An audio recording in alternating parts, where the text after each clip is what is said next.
remember when I was growing up, when I was in my early teenage years, I had a burning desire to find a way to communicate with God directly, just like I'm talking to a friend. And I wish I could hear Him talk to me in very distinct sentences, so I would have no doubt about what He wanted me to do or to hear. And I'm sure every Christian at some point in their life had desires and thoughts along these ways. And so today I want to challenge you to think about this issue and to understand it maybe a little bit better.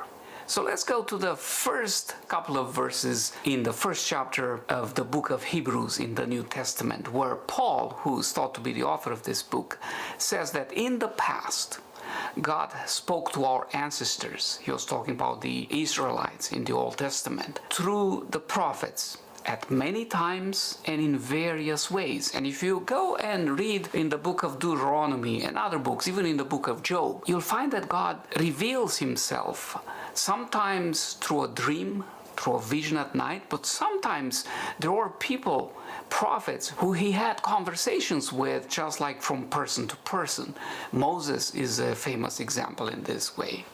The prophet Samuel, even as a child, he heard God calling him. But I want you to focus on verse 2. In these last days, which is our days. If anybody lived in the last days, it's us. So in these last days, He, God, has spoken to us by His Son. So what we are told here essentially is that in these last days, the primary means of communication that God has decided to use to convey His messages to us humans is through His Son, through Jesus Christ. And how does that work? Where do we find these communications? Well, we find them in the sayings of Jesus.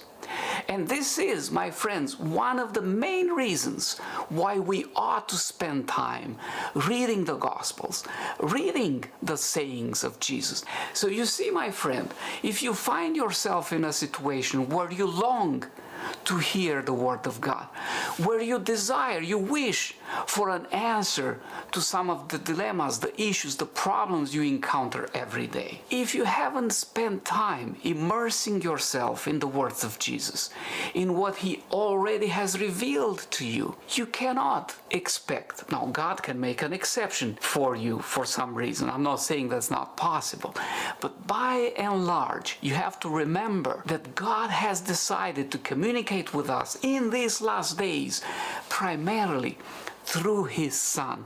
And that's where we need to go every single day and focus our attention and drink from that deep fountain of His Word from the beginning till the end, when He was on the cross and when He was resurrected. If you found this helpful, let me know in the comments section. Subscribe to this channel if you haven't. Share it with your friends.